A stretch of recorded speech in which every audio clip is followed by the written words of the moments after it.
Tonight on Evening, step in a world of shimmering light and color at the latest Chihuly Garden and Glass exhibit. I'm St. Brian with a story of a Tacoma musician who is hoping to inspire people to use their voices. Catching up with Stephanie Ann Johnson. Hey, it's me, Cisco Morse, and this isn't a scary spider. It's actually a foxtail lily, a beautiful bulb that'll be coming back for years and years with the trick I use.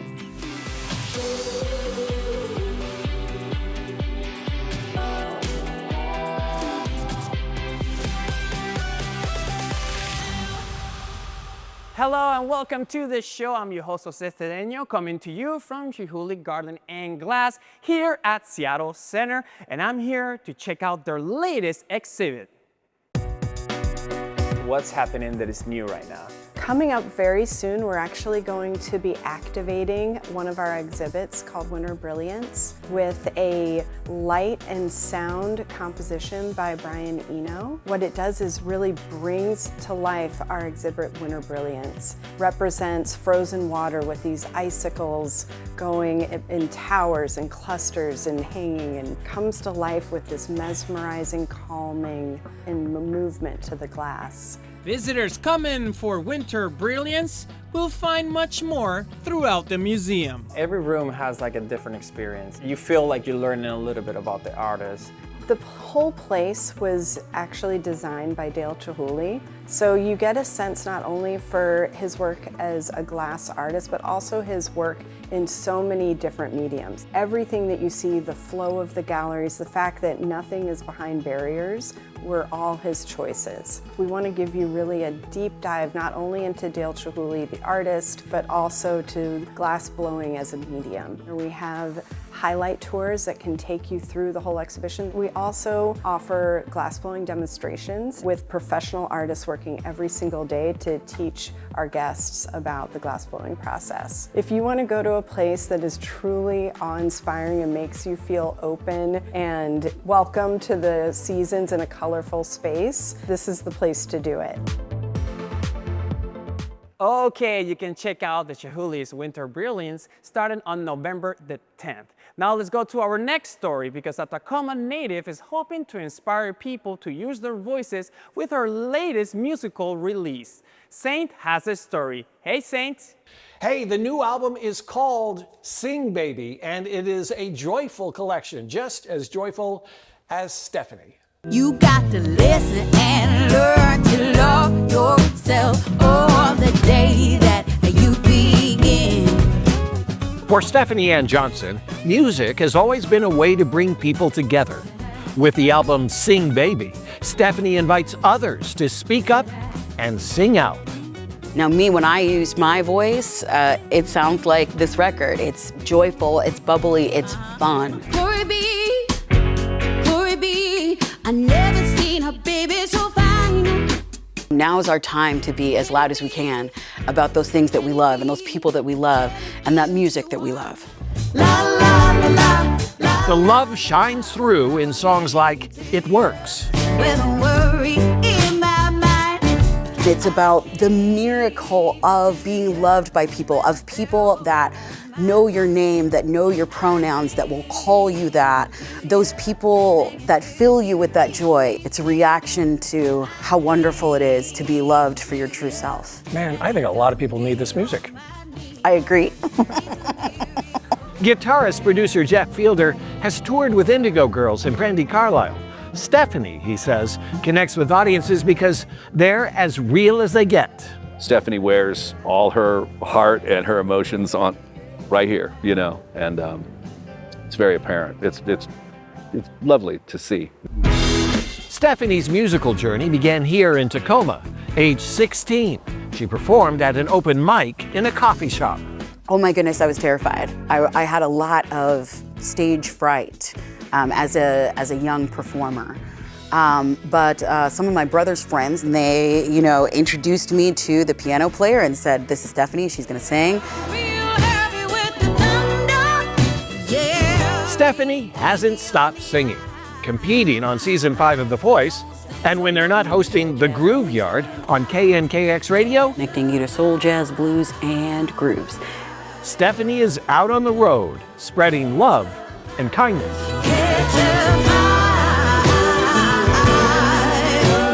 Stephanie hasn't forgotten the teachers who helped shape this voice. The only way that you get musicians of my caliber that are walking around making things is if you invest in music education. So please, please, please, please, please invest in public education, invest in arts for kids. It's so important. The songs on Sing Baby are a reminder that music can still bring people together with rhythm, truth, and a whole lot of love. The day that I begin. Thank you, Saint. Stephanie's next set of shows are going to be in Vashon Island a week from this Saturday, and she also is going to be playing at Seattle on November the 15th. Sing Baby is streaming in all major platforms. Now, who is ready for Halloween? You know I am. And what's to make it better? Well, celebrating it with a couple spooky cocktails. I found a pop-up in Belltown that might creep you out. Are you one of those people that celebrates Halloween daily throughout the month of October? If the answer is yes, then you need to check out this pop-up experience. Once you dare to walk in, you will find skeletons, spiders, and whatever this is. Black Lagoon is a really fun Halloween pop-up. It's only for the month. If you want to come in witchy or ghouly, we recommend it, but you can just come as you are too. A popular experience that pays homage to the macabre and throws in a splash of goth and metal for the perfect mix. What's the big buzz? Everybody loves Halloween, getting to wear whatever it is. Like any Halloween theme, you are pretty much guaranteed that you will find something that will horrify you. Is this place haunted? We do have the haunted hallway. I need to get out of here. What type of music will people be hearing here? Metal. Dark stuff. Yeah. I'm going to say that this is about the right time to talk about drinks. They have a menu full of creepy, spooky cocktails. Do you have a favorite one? Yeah, I do have it. Okay, bartender, hit me up with your best drink. A little fiery. It's good. It's really good. Creative drinks and tasty, for sure. Maybe metal as hell drinks. I dare you to check out Black Lagoon if you don't want to miss this scary opportunity to party. Well, that was a lot of fun. The Black Lagoon pop-out at Belltown's Rob Roy is going to be happening all the way to November the 2nd. Now, this is your last chance to place your vote at our Best of Western Washington viewers poll. That's right, it's happening this Friday, last time you can vote, and this is what you need to do. Go to king5.com/bestnow or scan that QR code to vote and tell us who is the best of Western Washington. Some categories are very tight right now, so you can place your vote to make a difference. In the best pizza category, best sushi, and best Mexican food. There are 45 categories, and each vote will enter you to win a trip to a luxurious Napa Valley wine country wellness getaway worth $7,000 from Aegis Living. Voting closes at midnight on Halloween, so make sure your voice is heard. Still to come on Evening, the plant that you should be rooting for this Halloween. Garden expert Cisco Morris reveals a spooktacular bolt, plus a plot twist we didn't see coming, pickleball, and a romance novel. It was easier for me to write because I had such a close connection to both pickleball and comedy. Evening's 33rd Annual Best of Western Washington is sponsored by Aegis Living, where we treat you like family.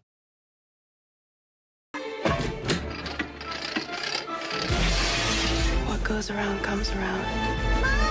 Hey, this is Saint. Shot in Tacoma, the 1992 version of The Hand That Rocks the Cradle terrified audiences with Rebecca De Mornay's performance as a vengeful nanny who infiltrates a family's home. You're wearing my dress. Yeah. Hulu recently dropped a highly anticipated remake, promising fresh scares for the streaming generation. Might want to double check those nanny references. Welcome back to the show from Chihuly Garden and Glass. And from one garden, let's go to the next one because our garden expert, Cisco Morris, has a plant project that is perfect for the spooky season. A bolt that looks like a spider, but it blossoms into something beautiful. Okay, today I'm gonna plant an aramurus. It's called a desert candle or a foxtail lily. There's some tricks to plant an aramurus. I stuck it in this water for about an hour. Putting them in the water will plump them up, get them ready to grow again. But I'm not just gonna stick it in the ground because these need perfect drainage. And if they don't have it, they tend to rot out on you. I've got some that I've had for over 20 years because I used the trick.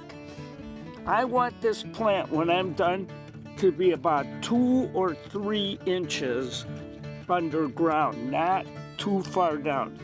Now comes the big trick. Get yourself some washed gravel and stick it over the mound. Now make it a mound because when I show you this guy up close, you're gonna see how long the roots are on this thing. Look at this bulb. Is this the coolest thing you've ever seen in your life? Kinda looks like a spider, doesn't it? Oh la la. So now I'm just gonna spread out the roots. I'm not adding fertilizer till spring. Now look at that nice little home for that guy, where it won't be sitting in this constant rain that we get in Seattle all the time. Okay, little desert candle or foxtail lily, you've got a nice, dry, warm home. I expect I'll be seeing this beautiful bulb growing for the next 20 years. Thank you, Cisco. And by the way, he says that aramurus bolt, I know I'm butchering that name, you can find it in catalogs, but it's hard to find in nurseries. All right, now our next story is gonna take us to the east side where a Bellevue woman's passion for pickleball has landed in the pages of a romance novel. Here's Saint. Okay, here we go. And 1, 4, 1. I do love it. I would say that eating chocolate is usually the highlight of my day, but pickleball is a close second. Ilana Long started playing pickleball during the pandemic when this extrovert desperately needed exercise and opportunities to mingle. Oh, that was an incredible serve. I've met people through playing pickleball that I would never have met under other circumstances and built some real true friendships. It was 2020, of course, and Ilana had just spent 7 years writing her first novel about, of all things, a pandemic. The timing couldn't have been worse. Publishing houses were like, oh no. And I was crushed, and I said, I don't know what to do to my agent. I worked so hard on this. And she's like, let's write something else. Why don't you write something funny about something you love? And that's how the contemporary romance Pickleballers came to be. Clink. Not enjoying this. Clink. This does not feel cathartic. Clink. At all. Clink. Clink. This book came out very quickly for me. It was easier for me to write because I had such a close connection to both pickleball and comedy. The ball powered forward like a slow-mo missile, flying over the net, zipping through the air, picking up speed, and slamming home, directly in the center of Ethan's shorts. This time, Ilana's timing couldn't have been better. Pickleball, the sport invented on Bainbridge Island in 1965, has surged in recent years, with 20 million people playing in the U.S. alone. One of the biggest first dates that people are going on nowadays is playing pickleball because it's really low pressure and not super competitive, but yet you can have fun and be outside and do something where you're laughing and having a good time. It is true, pickleball can be absolutely addictive. If I knew what I was doing, I would take a lot more pleasure in it. With pickleballers, Alana Long has taken a big swing and hit a winner. It has been really an amazing experience for me to experience that, very validating, and I'm gratified by that. All right, you guys. Woo, we're all winners in our hearts. Thank you, Saint. By the way, Ilana has a new book that just came out today. It's another, you guessed it, pickleball romance book, and it's called Pickle Perfect. There you have it. You're probably thinking, Hansville, where's that at? Coming up toward this tiny town with a lot to offer, including free cemetery plots. Wow! Local stories make a difference. That's good. With the power to enrich lives, strengthen communities, and make us smile. Evening is made possible by Primera Blue Cross. Primera Blue Cross, always in your corner. Welcome back to the show from Chihuly Garden and Glass. Our next story came from a viewer that he said, you guys should come and check out Hansville. Saint responded to that with, Hans what? And he said, come on, Saint, come and check it out. I will show you around. This is that story. I've always had kind of a thing for Studebakers over the decades. When Lee McAllister showed up in his 57 Studebaker Silver Hawk, we knew we were in for something special. He's showing us around his hometown of Hansville, population 2,000. First stop, a scenic lighthouse with a funny name. We're at the No Point Lighthouse, Hansville, Washington. You're probably thinking, Hansville, where's that at? We were out about 10 miles from Kingston. It was named Point No Point by a Captain Wilkes, I believe. And he called it No Point because it has really no point to it until you get far away from it. A little trivia. Next stop, Hansville's most unique home. It's actually the upper deck house of a World War II tugboat. It's been landlocked here since 1972. First time we came down here was probably 20 years ago, and I said, what the heck? It fits in the whole area, you know, so not that far out of place, you know. And the last stop on Lee's tour, a final resting place. The Hansville Cemetery. We're going to meet with Fred Nelson. One of the perks of living in Hansville is that you can remain here for eternity, for free. It was deeded to the Hansville Ladies' Aid back in 1946 with the provision that anyone that lived in Hansville permanently for a year or more could be buried in a plot at no cost. This town may only have one store, but now, thanks to volunteer tour guide Lee McAllister and his sweet Studebaker, we know that Hansville has plenty of heart.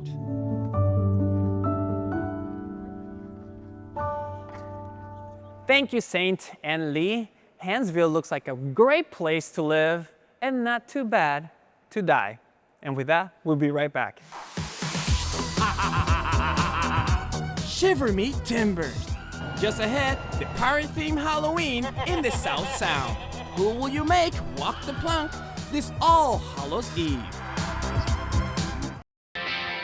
Now in our 40th season, Evening shares local stories that make our communities shine. Thanks to support from PEMCO Insurance. PEMCO empowers the Northwest to prevent the preventable. Learn how at PEMCO.com. Thank you for watching us from the Chihuly Garden and Glass, and don't forget to check out the Winter Brilliance starting on November the 10th. Now I'm gonna leave you with the scenes from Faircrest, celebrating 9 years of pirate-themed Halloween decorations. See you again, this time tomorrow. You best start believing in ghost stories. You're in one.